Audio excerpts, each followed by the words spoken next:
Could you imagine working in a business that would let you give yourself a raise whenever you wanted?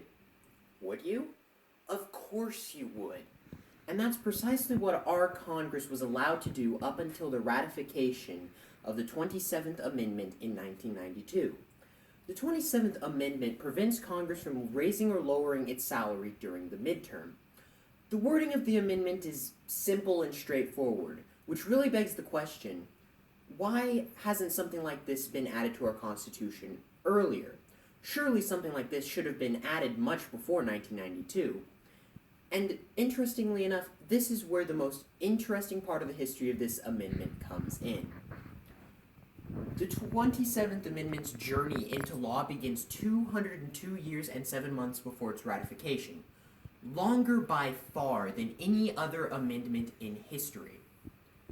And interestingly enough, we have a Texas college student to thank for it. The 27th Amendment was originally part of the first 12 amendments to be proposed to the Constitution. However, only 10 of those were added in the form of the Bill of Rights. Then the 27th Amendment sat around until public outcry over the compensation of our lawmakers brought it to the forefront.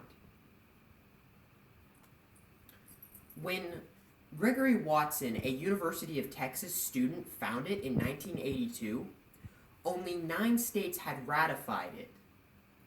Gregory Watson then wrote a college paper over this proposed amendment, which he received a C on.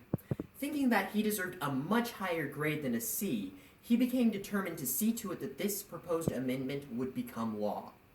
Finally, after many years of hard work and some fortunate timing, the 27th Amendment was ratified. Watson then said this: "The American people want a Congress that is honest, that has integrity. This amendment is just one means by which some level of decorum can be restored." However, I don't think this amendment is strong enough to restore the level of decorum that Gregory Watson worked so hard for. It doesn't do enough to keep our Congress accountable as servants of the people. Members of Congress are paid $174,000 per year. According to the Bureau of Labor Statistics, the average American only makes $44,720 a year. On top of this, the perks for being in Congress are exorbitant. According to Axios Publications, members of the House of Representatives are given an allowance of $1.2 million per year, and members of the Senate are given $3.3 million per year.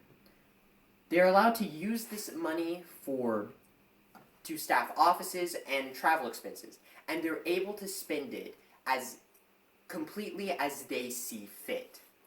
On top of this, members of Congress receive generous pensions and other numerous lifelong benefits.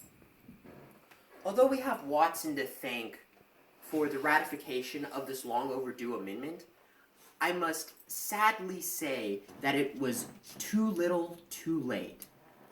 We must be vigilant to hold Congress accountable to seeing their roles as servants of the people as our founding fathers intended. Thank you.